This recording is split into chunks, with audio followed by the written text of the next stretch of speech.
Hello and welcome to GlobalEye. I'm Parikshit Luthra. In a warning to the Western nations, Russian President Vladimir Putin has said that Russia would use its nuclear arsenal if it was struck with conventional missiles by Ukraine. He added that Moscow would consider it to be a joint attack if any of the Western nuclear powers supported the missile attacks by Ukraine.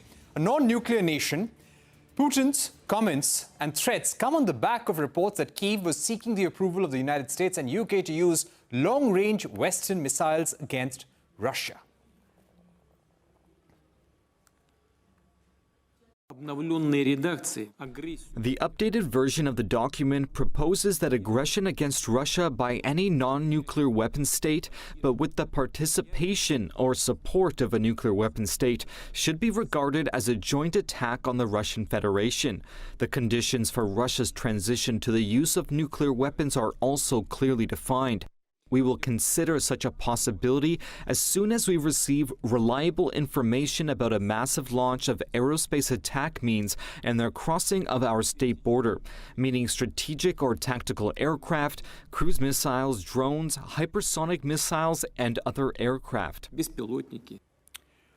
We're now joined by Ambassador Kanwal Sibal, former Foreign Secretary and Chancellor at Jawaharlal Nehru University, Robert Soofer, Senior Fellow of Forward Defence Practice at Atlantic Council Snowcroft Centre for Strategy and Security, and Major General Dhruv Katoch, Director at the India Foundation and Director Emeritus at Clause. Thank you very much for joining us on the show, gentlemen. Robert Soofer, if I can begin with you. What do you think about the timing of this change in the nuclear doctrine by President Putin?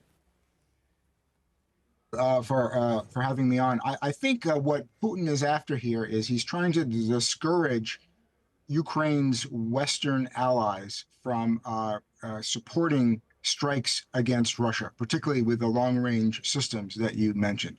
I'm not sure this is a great change from Russia's nuclear doctrine of 2020. The bottom line is that Russia would use nuclear weapons only if the existence of the state was at risk. And it's hard to imagine that Ukrainian strikes, even with long-range conventional systems, would pose such a threat. So I think it's more about responding to the deliberation here in the United States as to whether or not to allow Ukraine to use these longer-range systems. But I don't see it as a change or a lowering of the threshold for the use of nuclear weapons. All right. Ambassador Sibal, you've got President Putin who has said that even a state like Ukraine, if it gets support from a nuclear power and uses missiles against Russia, and there is a critical threat to Russia, then Russia can use nuclear weapons in defense. So they've changed and added a number of areas or military threats where nuclear weapons can be used. Do you see this as a significant departure, a significant signal to the West? I think so, because his earlier warnings about Russia being compelled to use nuclear weapons if there was an existential threat to Russia have not been taken seriously. And this is not the first time that he's spoken about the inherent nuclear dangers in this conflict. Several times he's mentioned this with a view to discouraging the West from upping the ante and escalating the war against Russia to a point where Russia genuinely begins to feel seriously threatened. Now, these warnings have not been taken seriously. I've seen Western commentators, serious ones, saying that Putin is bluffing, and we should not fall in for this bluff. I mean, actually, serious people have been saying this, that he's just discouraging us, the West, from using the nuclear weapons, and we should go ahead and do it. The British have been very vocal about this at very senior level, the former defense secretaries and everything else. Lavrov, in many statements, has said that the West doesn't seem to be taking our concerns about attacks on Russia leading to the kind of escalation that will require the use of some kind of nuclear weapons seriously, that they laugh it away.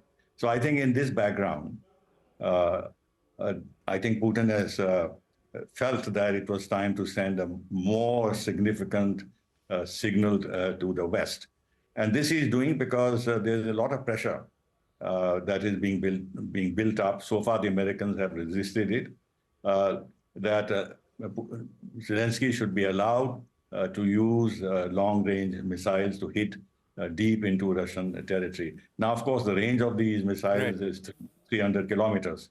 So it will not be deep into Russian territory. But the argument on the Western side is that they will attack the bases, the ammunition dumps, the airports, their bases and everything else, and therefore reduce pressure on Ukraine of aerial attacks by Russia. Okay. But what Putin has said, and that's important, that if they have information that there is a massive attack, so he's not saying that if there is a missile attack here or there or a few missiles there or there would necessitate him to use nuclear weapons, but if there is a massive attack, so he's keeping margin for maneuver for himself. Now, you know, the British have been pushing very hard for the use of these. The Americans have been a little more reticent. They see the consequences of this. I understand. I don't have any hard information on this. I understand that that Russia has used its own channels to convey a very strong message to the United States of the risks that would be involved if the United States went ahead and gave this green light to Zelensky. Now, right. Let me also get a comment to that, sir. Yes. Let me get a quick comment from Robert Soofer and Lieutenant General Katoch on that. Robert Soofer, do you think this crosses a sort of a red line for the United States? Are they going to take note of this? Will there be any kind of change in stance vis-a-vis Ukraine? Because the US, in a way, is indirectly involved in a war in the Middle East. Would they risk being drawn into a direct war in Europe as well?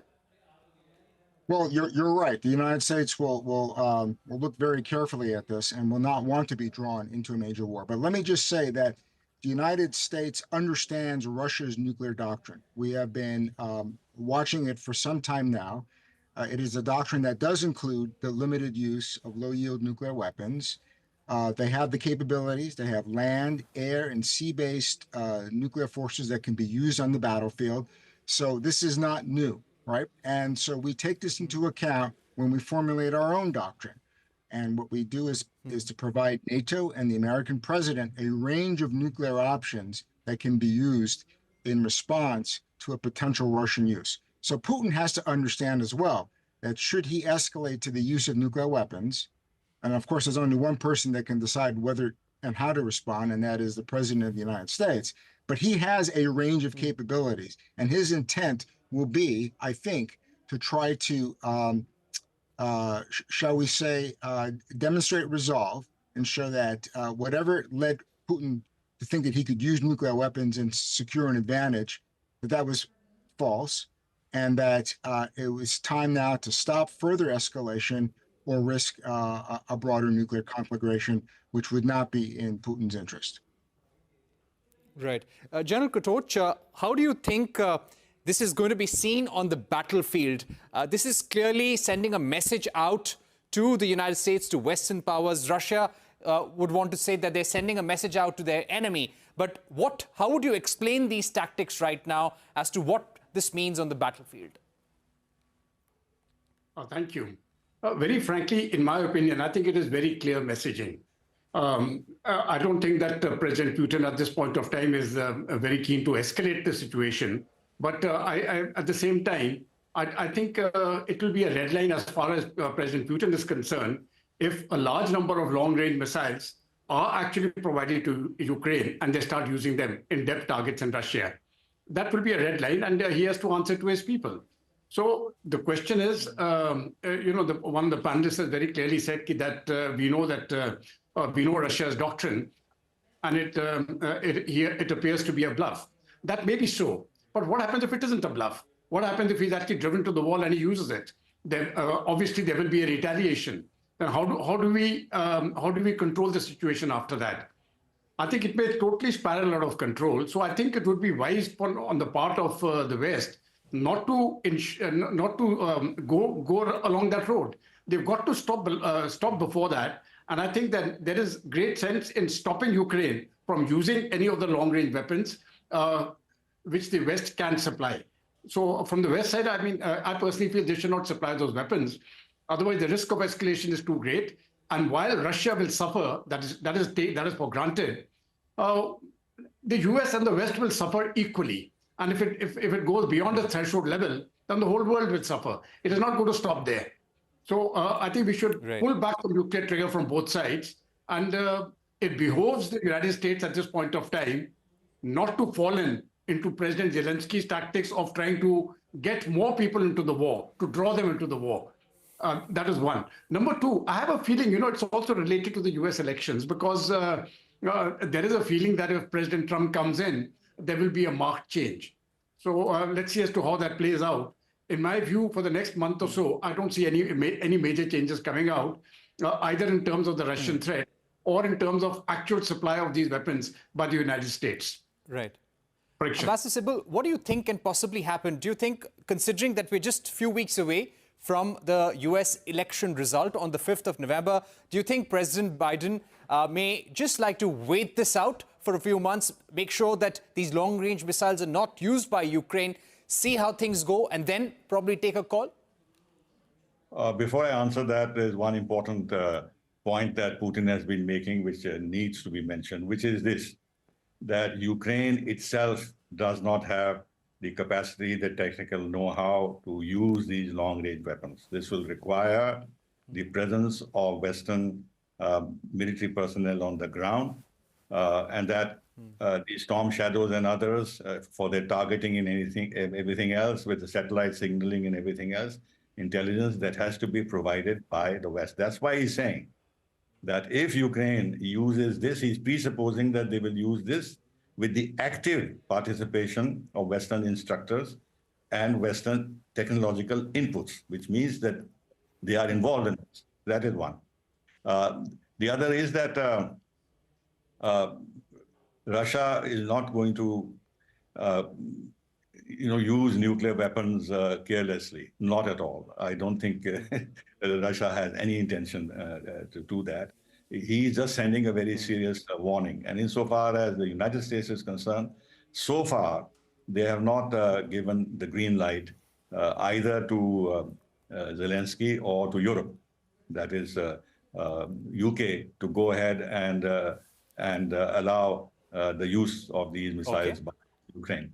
Now, we have, as you know, Biden has just announced that $8 billion of assistance will now be given to Ukraine, because otherwise it will lapse, plus another 1.2 billion or something additional military aid to Ukraine. So they are staying below the threshold of allowing or giving a green light to Zelensky to use these long-range missiles, for which he's been pushing very hard, because he wants to involve NATO. Now you see Germany is getting cold feet, and Scholz has said very clearly that he will not accept the use of these weapons against Russia. All right, we're going to take a short break. Gentlemen, we'll request you to stay with us. We'll step into a break, but when we return, we will be discussing with all our three guests Russia's plan to reportedly set up a secret war drone project in China. Don't go anywhere. We will be